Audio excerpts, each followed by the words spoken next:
Boa noite a todos.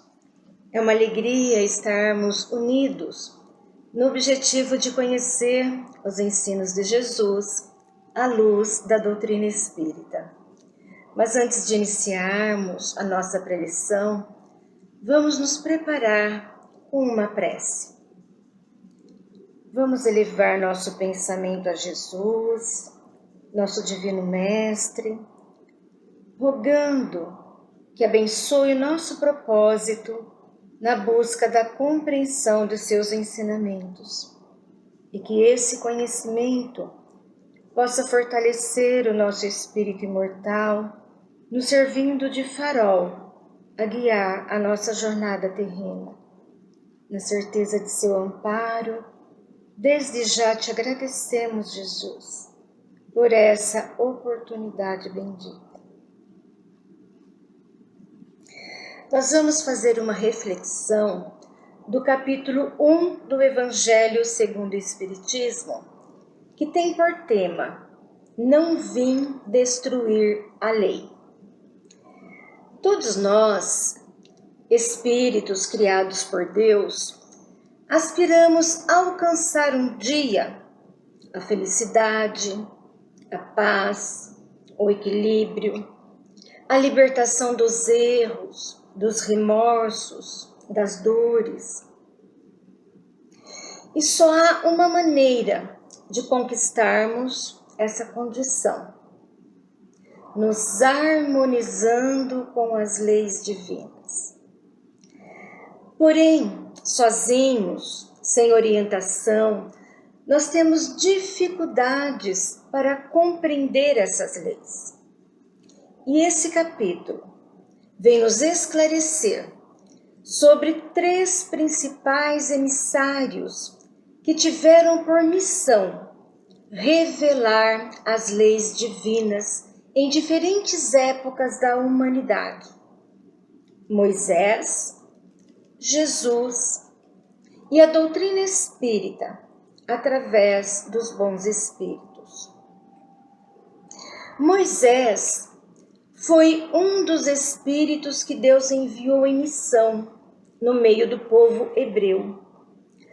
A revelação trazida por ele era apropriada ao estado de adiantamento dos povos daquela época.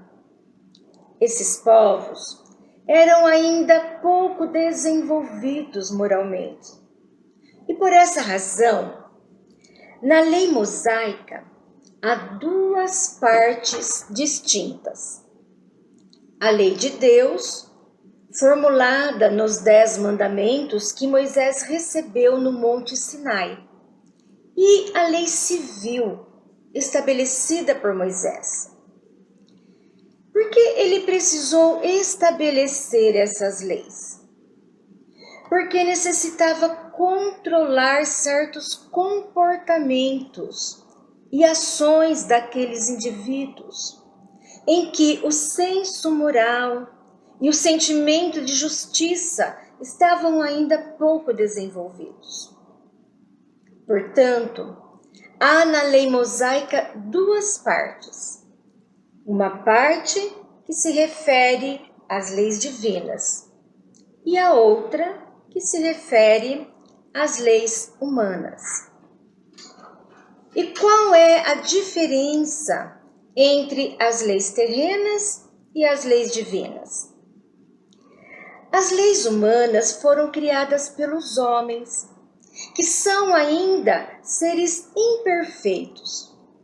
Por isso, suas leis são imperfeitas, parciais, transitórias e se modificam na medida em que o homem vai compreendendo melhor o conceito de justiça.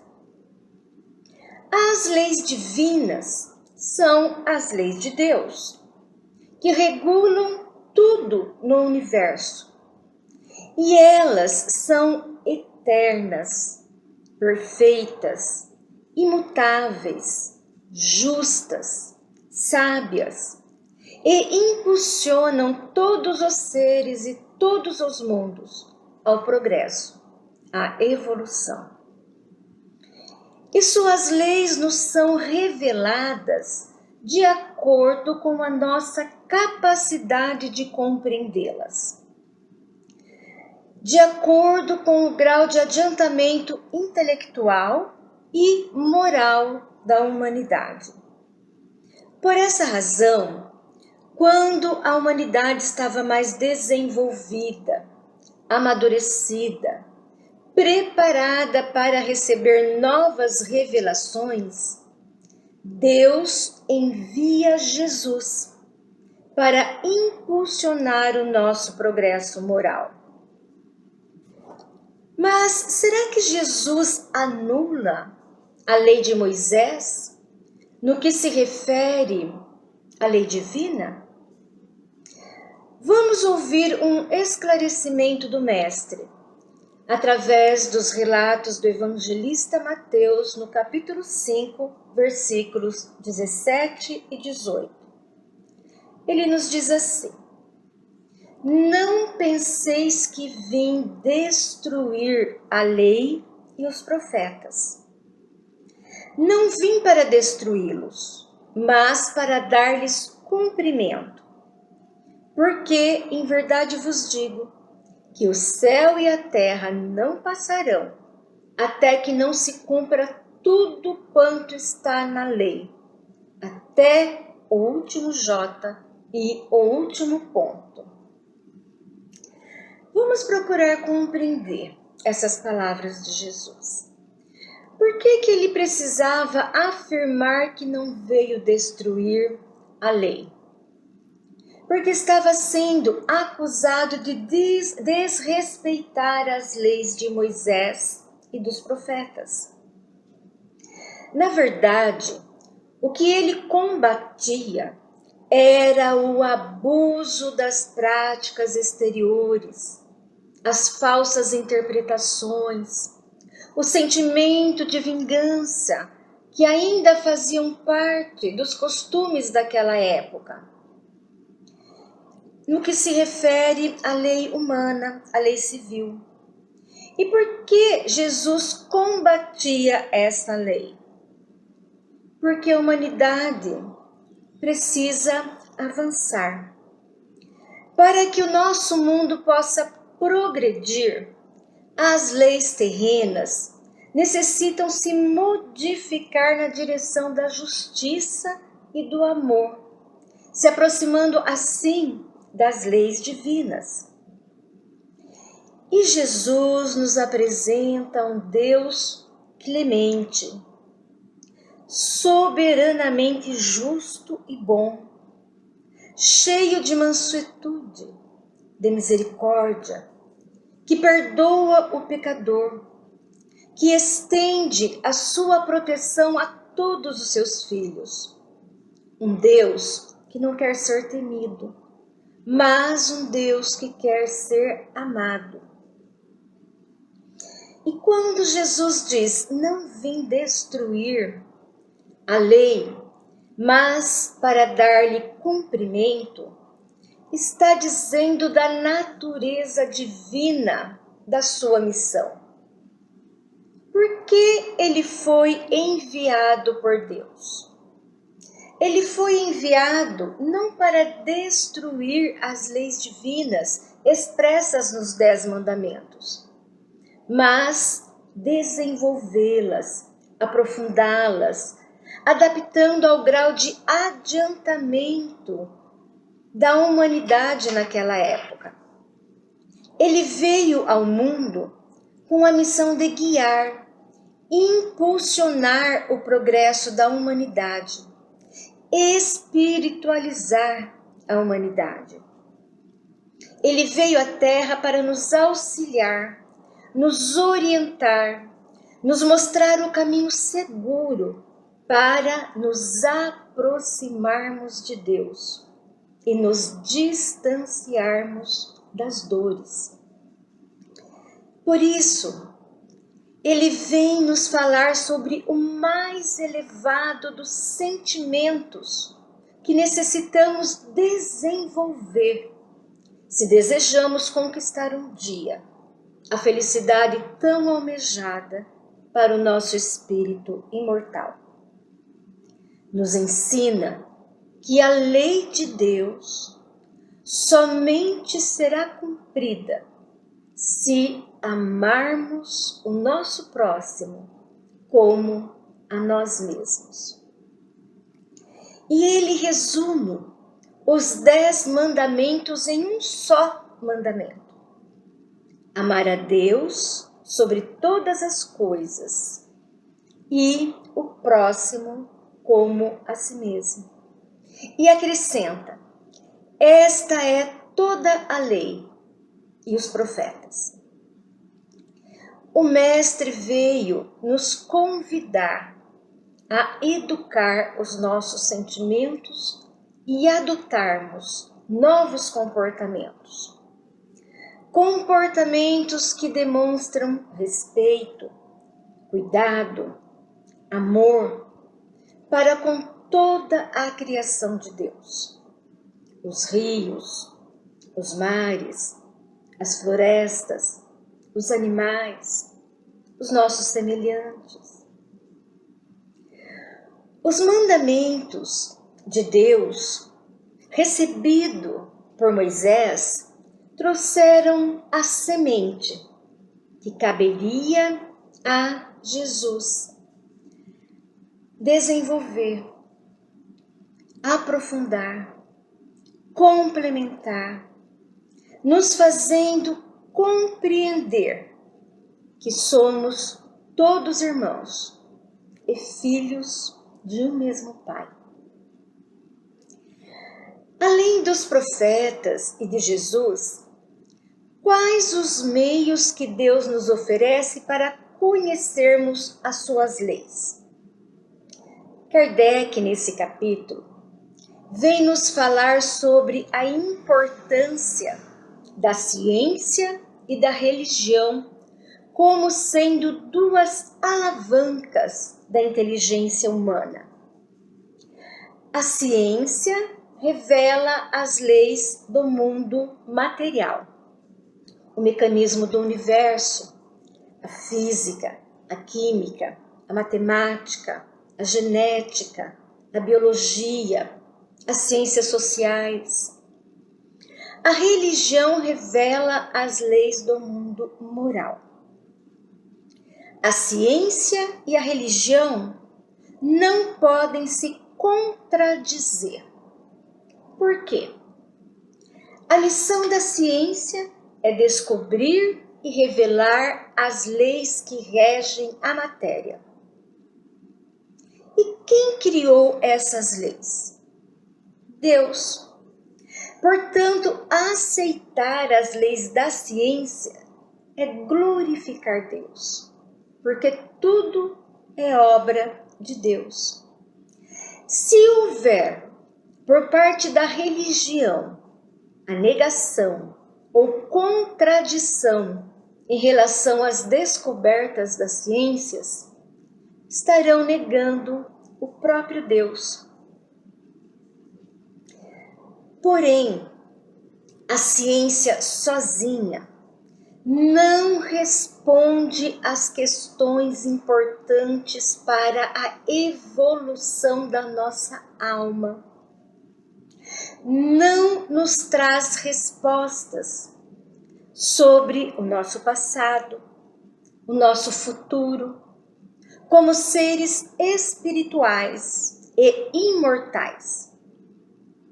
Havia necessidade de novas revelações que viesse instruir a humanidade a respeito da existência do mundo espiritual, para impulsionar o progresso moral da humanidade. As falanges superiores, que comandam a criação de Deus, enviam novas revelações a respeito das leis divinas, através da doutrina espírita. O Espiritismo comprova a existência do elemento espiritual, a sua origem, a sobrevivência da alma após a morte do corpo físico. Pelo Espiritismo, o homem sabe de onde vem, para onde vai, por que está na Terra, por que sofre temporariamente. Nos revela, portanto, os mistérios do nascimento e da morte. A ciência revela as leis da matéria. O Espiritismo veio nos revelar a existência de um mundo invisível e o estado dos seres que habitam esse mundo e, em consequência, o destino do homem após a morte. E diz Kardec que esses dois elementos, o material e o espiritual, são duas forças vivas da natureza. E o conhecimento de um não pode estar completo sem o conhecimento do outro. Portanto, o Espiritismo é uma doutrina progressista e não absolutista, estanque, acabada. Acompanha de perto os progressos da ciência. E por que é tão importante para nós o conhecimento dessas revelações? Os esclarecimentos da doutrina espírita tocam na parte mais sensível do homem, a sua felicidade, mesmo nesse mundo. Mesmo aquele que nunca testemunhou nenhum fenômeno, pensa. Essa filosofia explica o que nenhuma outra me havia explicado. Me proporciona a calma, a segurança, a confiança e livra-me do tormento da incerteza, demonstrando e comprovando a imortalidade da alma, revigora a fé, consola, mostra o vasto campo do futuro, desenvolve a coragem abatida, nos ajuda a suportar com resignação as dificuldades da vida que não dependem de nós solucionar.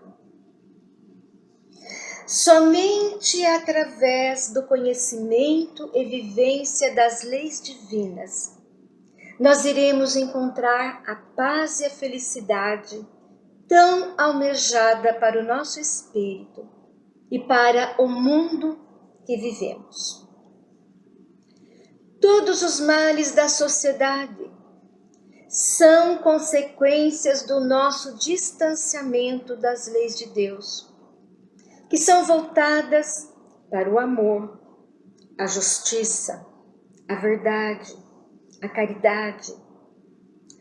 Os seres humanos não poderão ser felizes enquanto não viverem em paz, isto é, enquanto não forem animados por sentimentos de benevolência para com todos, indulgência, respeito, perdão, compaixão, piedade, misericórdia. Sentimentos esses que fazem parte das leis de Deus. Mas será que o Espiritismo nos ensina uma nova moral?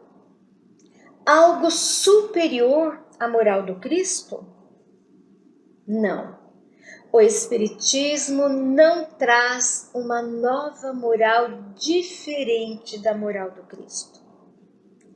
Da mesma maneira que o Cristo disse: eu não venho destruir a lei, mas dar-lhe cumprimento, também o Espiritismo diz: eu não venho destruir a lei cristã, mas dar-lhe cumprimento.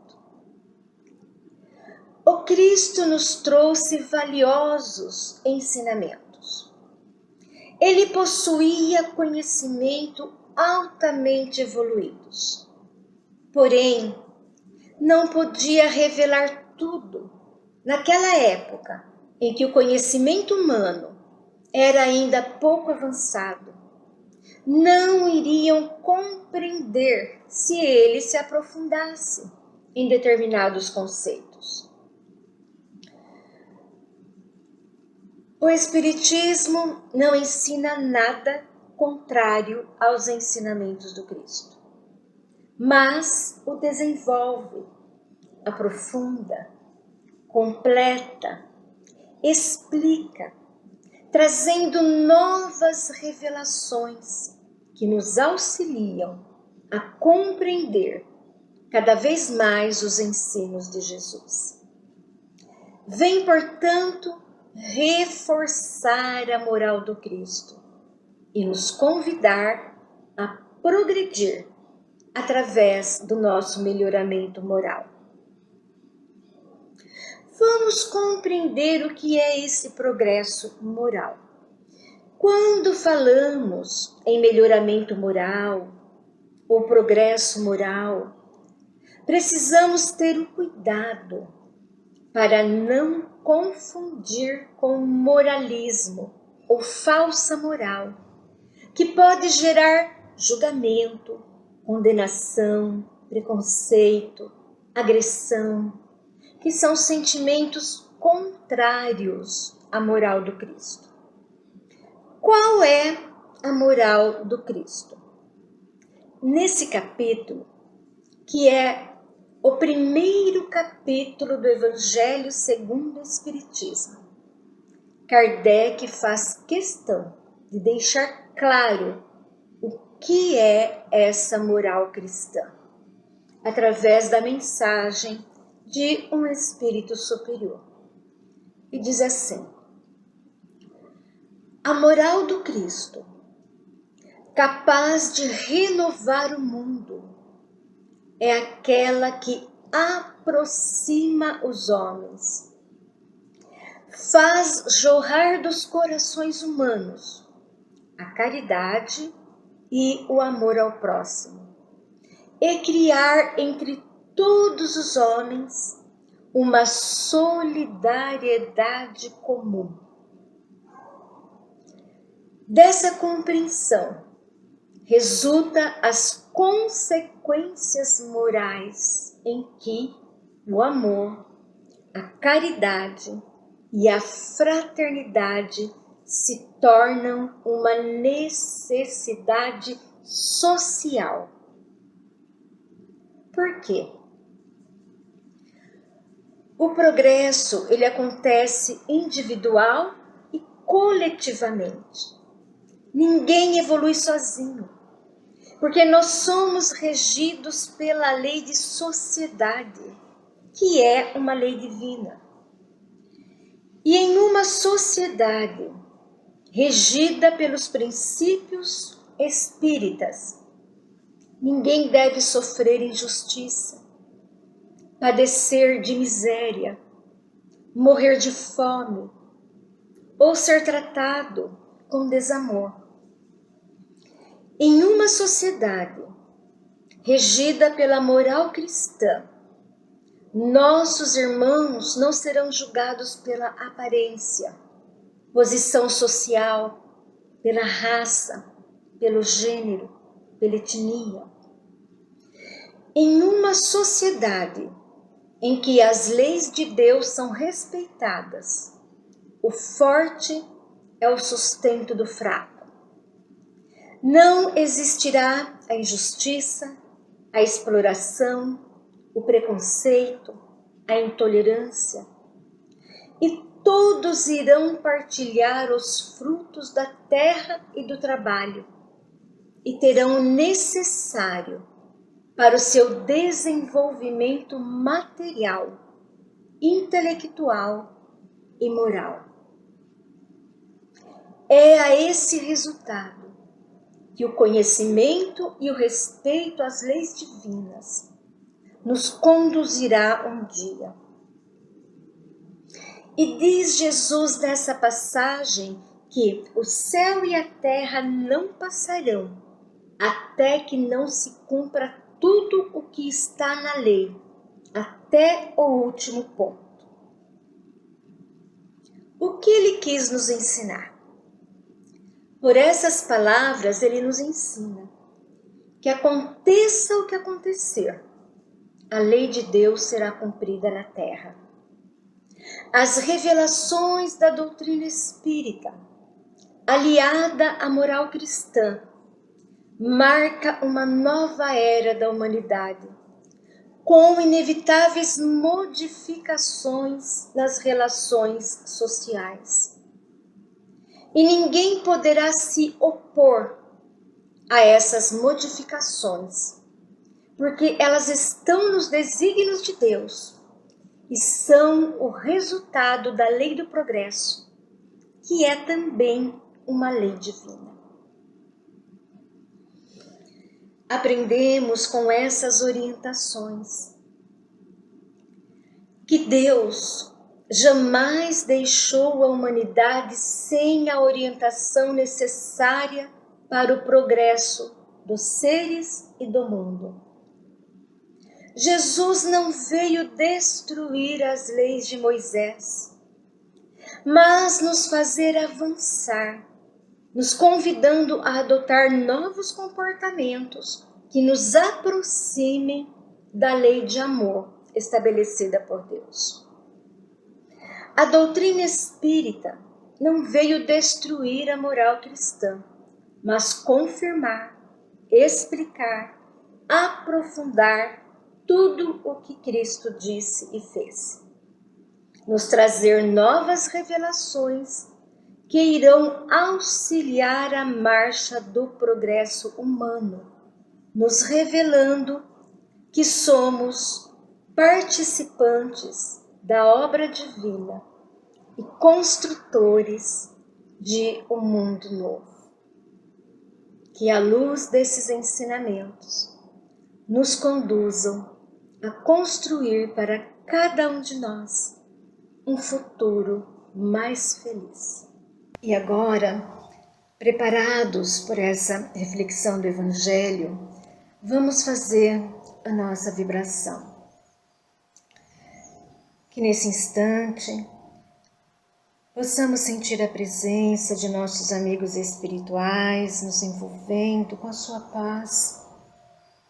E unidos a eles, vamos direcionar os nossos pensamentos aos nossos familiares, pensar em cada um deles com muito carinho, desejando que recebam o amparo, a proteção do alto, que possa haver entre nós a tolerância, o respeito, para que possamos caminhar unidos, colaborando uns com os outros. Vibremos. Vamos agora mentalizar aquelas pessoas que nós conhecemos, que trazemos em nossa mente, sabemos necessitadas de ajuda. Vamos envolvê-las com as nossas melhores energias, desejando que recebam a força necessária para superar todas as suas dificuldades com equilíbrio, confiança, resignação, paciência e fé em Deus, para que assim possam prosseguir a sua caminhada segundo os desígnios de nosso Pai. Rogamos a Jesus que as nossas energias possam ser utilizadas em seu benefício. Vibremos.